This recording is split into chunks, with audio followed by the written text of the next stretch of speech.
I like the aspect of having to work to not just win the game, but to help your teammates out, because no one can do the game by themselves.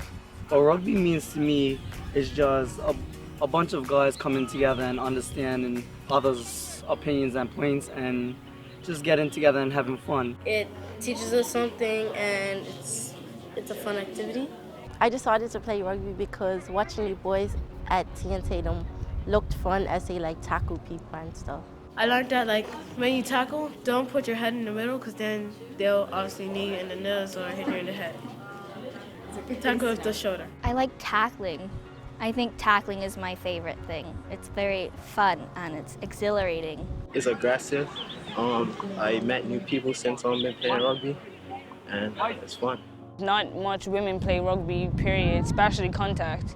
Rugby is definitely a sport for people of all shapes and sizes, male and female.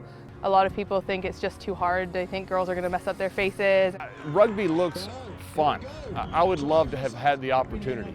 And people, when they describe it, they say, what is the difference between rugby and football? Football is a vicious sport. Rugby is a rough sport. And it both takes very tough people and world-class athletes to play. John Layfield actually brought the concept of the Beyond Sport, which is turned into Beyond Rugby in Bermuda, to us. I'd worked a lot with Beyond Sport, the global organization based out of London that highlights a lot of sports for charities. It's a proven model of using sport for change.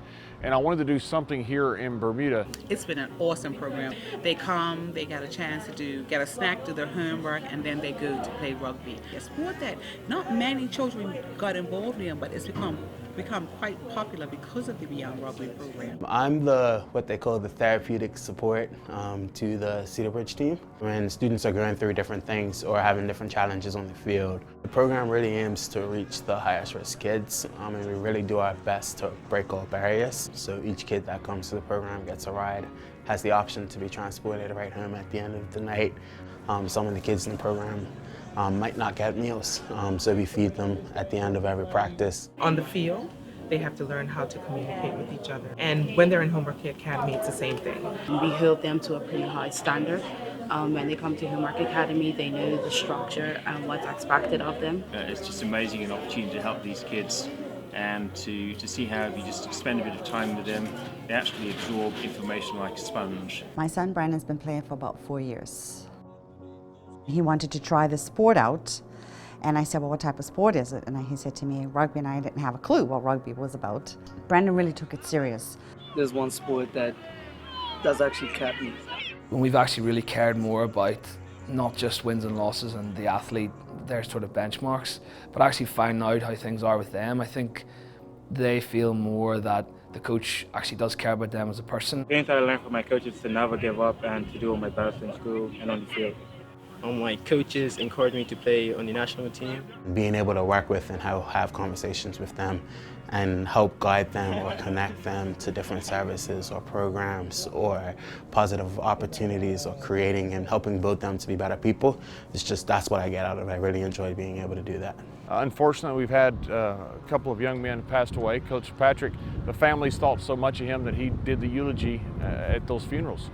Coach Patrick walked into court the other day, and the judge says, "Hi, Coach Patrick," because he recognized him from being there so many times. We lost one of our young players in a bike accident 2 years ago that I played, and he was very, very, very close to us and close to my family too. And I think that was a really hard experience. But at the same time, it's just so makes you appreciate hopefully the impact that you're making and the relationships. The level of commitment that they show to, I can't have detention today because I have rugby. Okay, fine. So it's really starting off with their self-esteem. Yes, from the outset, it kind of looks like these guys are smashing each other and it's quite aggressive, but there is method to the madness, but there's also a real respect there between the opposition, the referee, and for your teammates. I don't get mad as fast.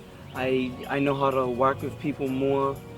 Be able to use anger techniques and taking it out healthy on the field. I mean, I've seen some kids that have come in with major anger issues. Through rugby, they've had different opportunities, and through our program, they've really had the opportunity to travel. What we're doing here is basically we're being that village that's helping to raise the children of our community. The first moment that you hear a young person say, "This is fantastic for me, and here are the reasons why," that's when you know you're successful. Even though, like, if you mess up once, still try again, and if you keep on doing that, no matter what, you can still have, like, chances to do it. I'm not really outspoken, so throughout rugby I was able to, like, meet new people and communicate better. I feel like it builds up the image of women being strong. To be honest with you, I couldn't go out and watch rugby at the beginning. I just couldn't. Now, I love rugby. Working with these guys from strength-based things, their dreams, their hopes, their desires, and what they want for themselves, allows you to just work with them and being able to hold them accountable. We set really high standards for our players on the field and off the field. I would love to see a girls team in each of the Beyond Rugby schools. It's definitely something that we'll work towards. I think if you'd have said 4 years ago that an American would come over that had never played rugby and set up this program, and you now have 150, 200 kids playing rugby every week, I think you'd think that was unrealistic too. I like to be on the wing, even though I'm not that fast. I just like scoring the tries. I scored the ball on the wrong line, and it was really embarrassing. It's okay if I play bench, but I just want to, like, get a feel of the ball. No matter whether you're feeling amazing or having a pretty crap day, everyone's there for you at all times, and that's just a great feeling to have. So, like, more like a family. It's really nice. Rugby is family.